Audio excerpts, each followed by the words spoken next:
All right, questions for Coach Hale. What was it like yesterday when you found out you were going to host? I was excited. I mean, it was obviously we told the team if we could win the tournament, we felt like we had a legitimate chance to host, and they executed it.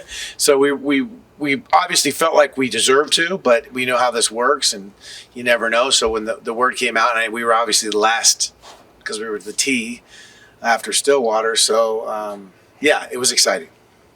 Did you almost at that point start scouting Grand Canyon like as a given that they'd be coming down here? Yeah, pretty much. I mean, we knew that's and it makes sense. You know, it's good. Their fans can get down here, no problem. And it's just to me, yeah, it is a no-brainer at that point. Yeah. Does it help that it's a familiar field? I mean, you played Dallas Baptist earlier this year. You played West Virginia last year. Yeah. Yeah, I mean, everybody's different than they were when we played them last, even Grand Canyon. So we'll re-scout everybody. Obviously, they're all great teams. You know, Dallas Baptist had a great year. We saw them and saw their best pitcher, and they were dynamite. So, and we've seen a really good Grand Canyon team, and of course West Virginia, you know, finished strong in their conference. So, yeah, it's just like our conference tournament, just like the end of the year. Take one day at a time and play our best baseball. That's all we can do. Now that you've had a chance to step back from the weekend, just your overview on what you saw from your club over that Pac-12 run and how they got it done.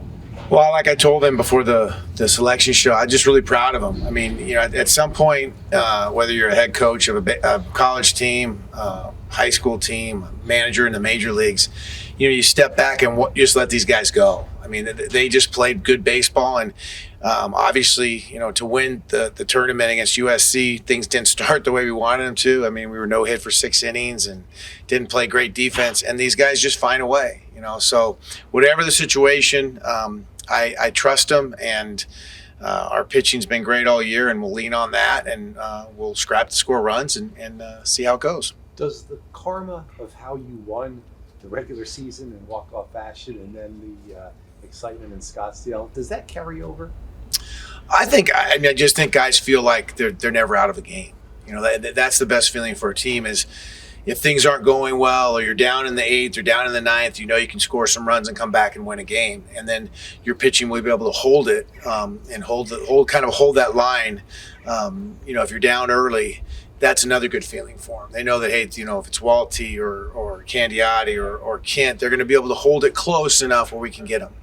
Was the defense, was that just an issue with the wind out there at Scottsdale Stadium? What was going on? Yeah, it was a wind, sky. You know, maybe we had them positioned a little bit too shallow. So it was just a big combination. So that was the message when you pulled them aside prior to the show, was expressing the coach's pride? Yeah, just thanks, you know, for what they've done, and just really proud of how they've done it, and where we came from the preseason, and you know, this is for them to enjoy, and it's a special day. Obviously, there's a lot of teams that didn't get a chance to move on, and that had really good resumes, and so, you know, you just had to feel blessed to be in it. The fact that GCU beat you guys 2 out of 3 and one of them was a blowout, does that play into things a little bit? You know, they're a good team, and we've always said that. That's why we play them 3 times a year. You know, Stanky started it, and Greg Wallace has continued on as the head coach, and they're a very tough team, and we know them well. They know us well, so it's going to be a good battle. Have the discussions already begun about looking at your rotation?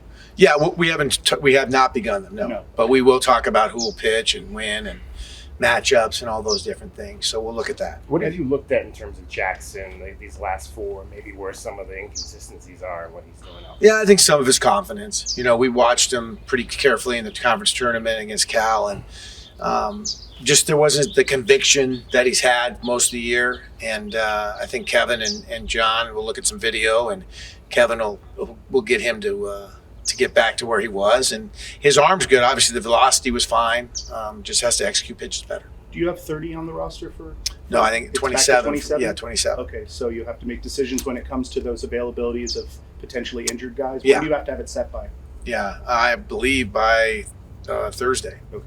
Do you think Corona will be able to? Corona will be on it. Corona will be on whether, you know, he can go play the field and hit. He's just too much of a difference maker on the bases. I think he's going to be able to play. What did you like about just some of the outfield plays you did make? I mean, Blyfolker made a great play in the one game to save a few runs. Brandon's catches out there and left. Well, I just thought that whether it's infield or outfield, the effort that the guys played with was great. I felt like, that one game we weren't playing very well. Obviously, Cal beat us, but Brandon Rogers made two of the best plays I've seen all year. And that just shows me they're not quitting in tough situations and they're battling. I've been happy with the defense all year. Whether it's outfield or infield or catching. So, Chip, did you play in a host situation when you were in Arizona? we never hosted. No, we went to Fresno State, Austin, Texas, and ASU.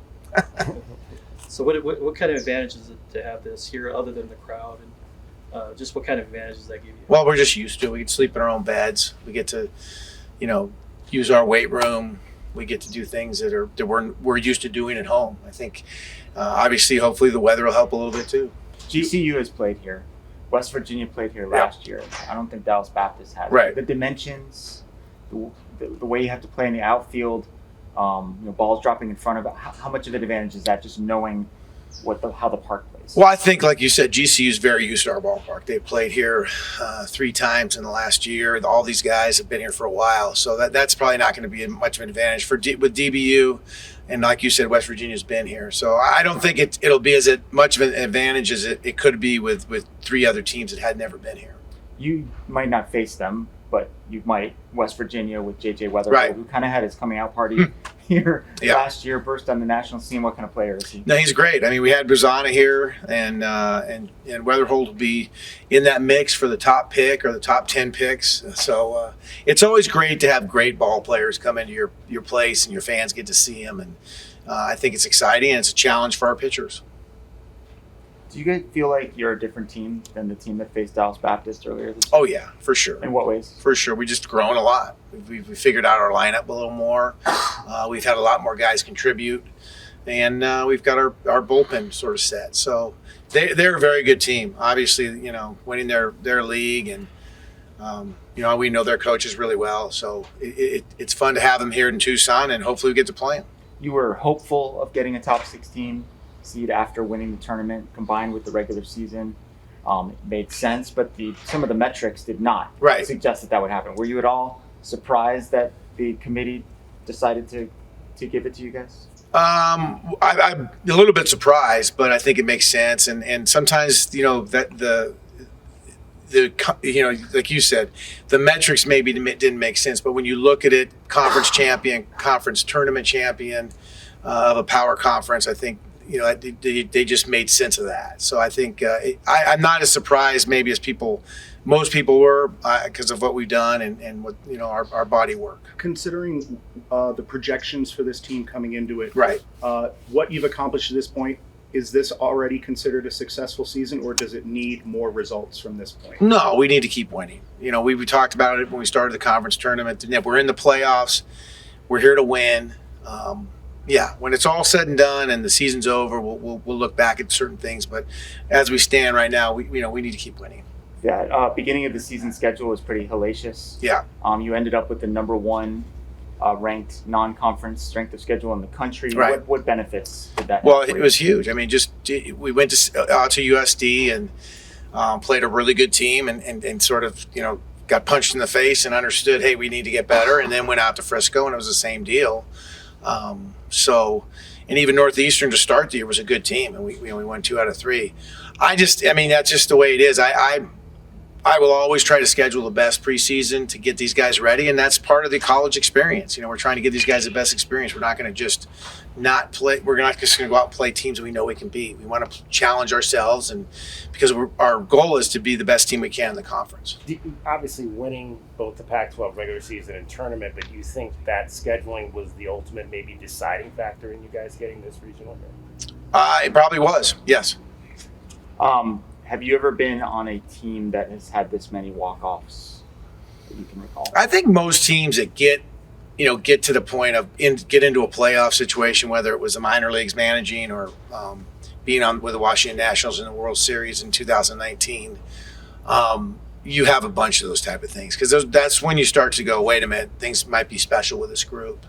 And like I said earlier, they just have confidence that whether they're down 2, 3, 4, 5 runs in the ninth inning, they can come back. Now, does it always happen? No, but it's always nice to see on the bench there's never any panic. With the first game against GCU, I mean, obviously they came in here and they won a pretty good game about a month ago. What makes them such a tough team to beat? What do you anticipate out of them? Well, they're veteran. They're super veteran. They've been through it. Nothing sort of phases them. This will be different. We'll face their supposed Friday night starter. We'll have our best pitcher going against them. So it will be a little bit different. But they put good bats together. They put the ball in play with 2 strikes. And as we know, with our weather and our field, and there's a lot of hits to be had in this field. So when you put the ball in play, you have a chance. Have you gotten to know Nathan Bannister much as an alum of this program? Oh yeah, we see each other on the recruiting trail, and he's a great Wildcat, and he's done a great job with our pitching staff. Now that the bracket's out, any glaring surprises that you talked about, Thor? Yeah, I just disappointed that Cal Berkeley didn't make it. I thought that they deserved it. They had a great finish to the year. They obviously were 1 game away from playing us again in the finals, and even USC. I thought USC was as hot as anybody at the end, and I still say this, that ASU is probably a team that everybody's happy is not in it because they were dangerous coming down the stretch. And so those 3 teams, from a great conference like us, I think they all deserve to be in there. Great. Thank Thanks, you, guys. Coach. You